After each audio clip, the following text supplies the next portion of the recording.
Ravi S. Saxena, Additional Chief Secretary, Government of Gujarat.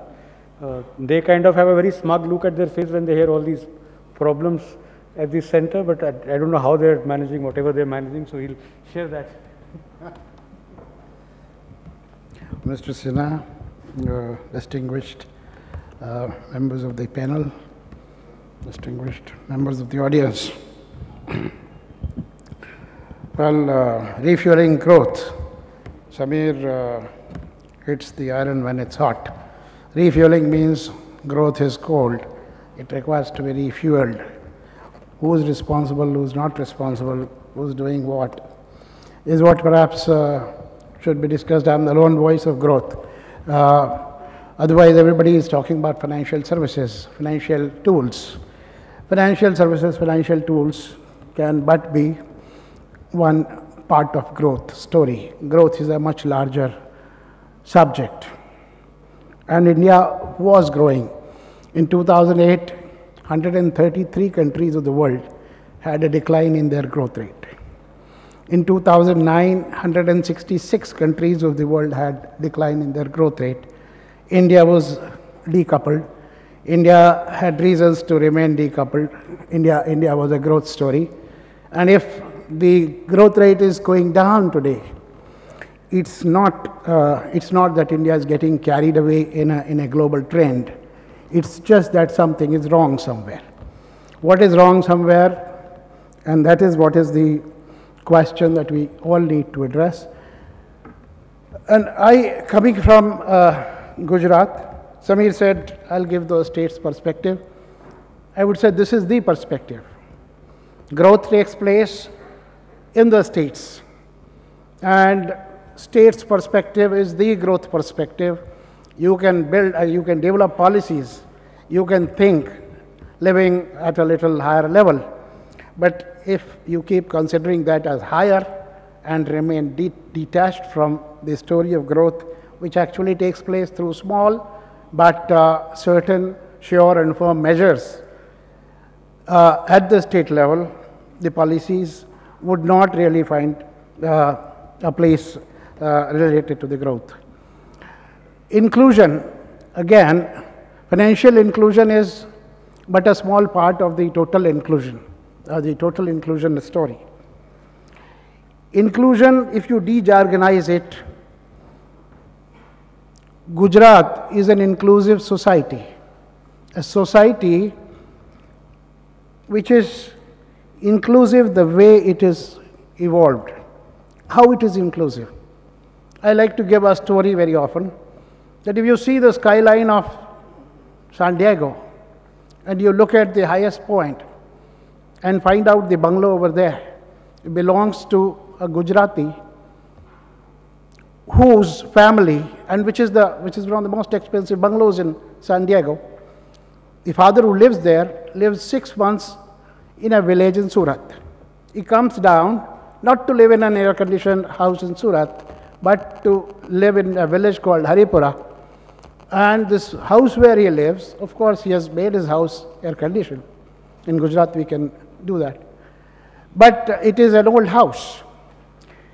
In Leicester, I met a lady councillor who said, Mr. Saxena, I want to do underground water supply scheme in my village, which was a village in Anand. I said, you have some relatives? She said, no, I don't have relatives. I said, why do you want to do it? She said, it's my village. It's a village which has groomed me. She took 3 years, because she had no relative in that village, to put that money into a shape, created a water supply scheme in her village and felt contented about it. This is why I say Gujarat is an inclusive society. When they come from San Diego, they go to the village. How many parts of the country it happens? How many of you, just think of it, when you go from Mumbai, do you go to your village or you go to a nearby metro or nearby urban town? Have you not all got urbanized? So instead of getting urbanized, if you create infrastructure in villages, there is a village, and I'll give the name Thamna. Thamna in Thasra Taluka of Kheda district. An NRI has come back from USA. He has created a dust-free village. It is for any of you to go and visit it. It's a dust-free village. Every part of it is paved. There is underground sewage, underground water supply. Now, this is so far as the society is concerned, and society gets a government which it deserves.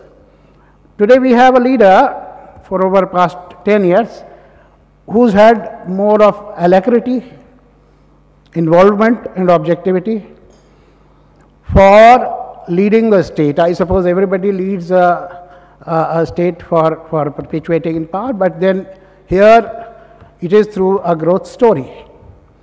Development, I recall when I was planning secretary and the draft approach paper for the 11th plan was being discussed, and he had, this was the first plan in his tenure, and he did not know what is the purpose of a draft approach paper, and we sat to discuss it.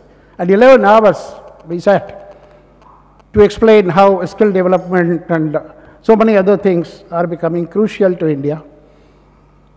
And that's when he said, for us, development should be a people's movement. So Mr. Chakravarti did say that it's not merely opening business correspondence offices in the villages, but it's the person who's getting less than $2 whose story is what is more important, and that is what it is. The development has to be a people's movement. There is inclusion of many kinds, and I'll just refer to a few of the policy instruments which led to inclusion on a much larger platform. Inclusion has to be financial inclusion, but first of all, I think we began with water inclusion. The question in Gujarat is an arid area like Rajasthan. Gujarat earlier used to have famine of an acute kind where thousands of cattle would die, migrating from Kutch onwards towards Bharuch, where you have Narmada. We carried Narmada all the way to Kutch. We connected all the rivers. We created a water grid. We made sure that not a single drop of water goes to the sea. We created lakhs and lakhs of check dams. We created bandharas in Kutch, where at the end of the rivulets, before it goes into the sea, there is a dam. So the only objective was not to let a single drop of water get into the sea. Today, if you fly over Gujarat at a low level, maybe helicopter or a small plane, you'll find all those stretches which were desert earlier, today they remain green 8 months in a year. We have not had any famine for the last 10, 11 years, and the result is we have double-digit growth rate in agriculture. A thing which is not understood, because when the draft approach paper for the 11th plan was being discussed, I remember distinctly, the objective was to get a 9%, 9.5% growth rate, and the Planning Commission said it's not possible unless the agricultural growth rate comes to 4%. And my chief minister wondered, he said, what's such a big problem in having 4% growth rate of agriculture? And we figured out that from the times of Green Revolution of the Dr. Swaminathan's time, there has not been one good research in the area of agriculture which has improved yields, which has made agriculture diverse, which is